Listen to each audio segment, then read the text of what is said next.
Репетиции в самом разгаре. В прошлом году фестиваль национальной гармонии «Пандера-ОАС» прошел на высшем уровне. В этом обещают не уступать. Доказывают это и на деле. Зажигательные песни на смену мелодичным напевам, а родные мотивы уже в новом исполнении. Артисты импровизируют, как это и положено настоящим музыкантам.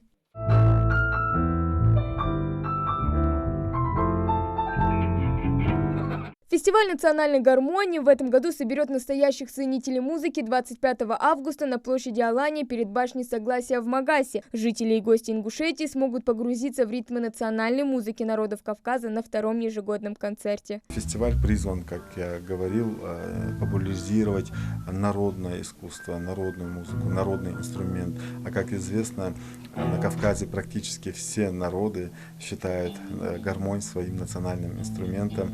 И в основном на этом фестивале будут выступать музыканты из наших братских соседних республик: Дагестана, Чечни, Осетии, Кабардино-Балкарии. Сохранить для будущих потомков культурную особенность нашего края и передать ее в первозданном виде. Все репетиции и записи здесь лично контролирует Минкульт. На данном этапе музыканты и работники звукозаписывающей студии при Центре культурного развития заняты творческим процессом. Настоящая творческая мастерская. Здесь звукорежиссеры занимаются аранжировками, записывают вокалистов. Ну и, конечно же, самый сложный этап – сведения треков. В студии всего полгода, однако, когда она заработает в полную силу, у большинства вокалистов и музыкантов отпадет необходимость выезжать за пределы республики. Для качественной записи здесь есть все необходимое. Давай еще раз.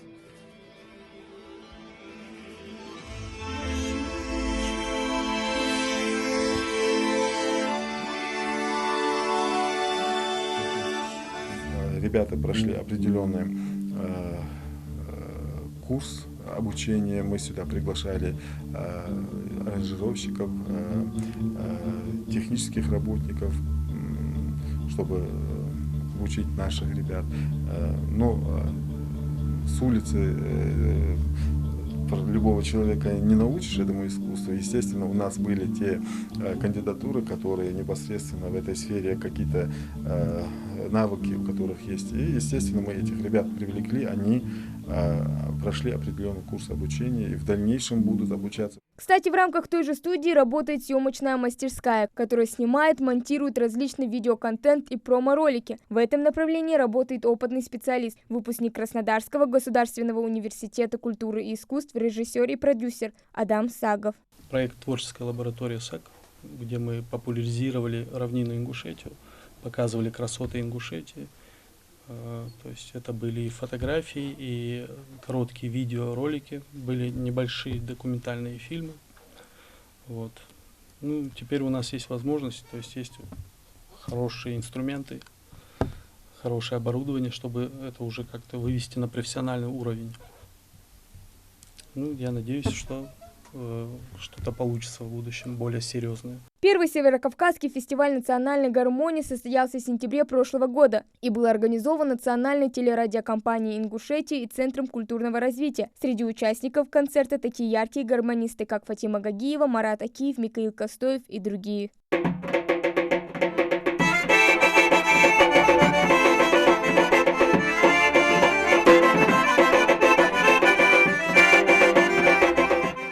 В рамках фестиваля состоится дебютный показ модной коллекции с национальным колоритом ингушской художницы-модельера Зинель Бековой. Помимо концертной программы, у желающих будет возможность приобрести изделия ингушских ремесленников, кондитеров и попробовать блюда национальной кухни. Хава Гагиева, Мухаммед Белакиев, Новости 24.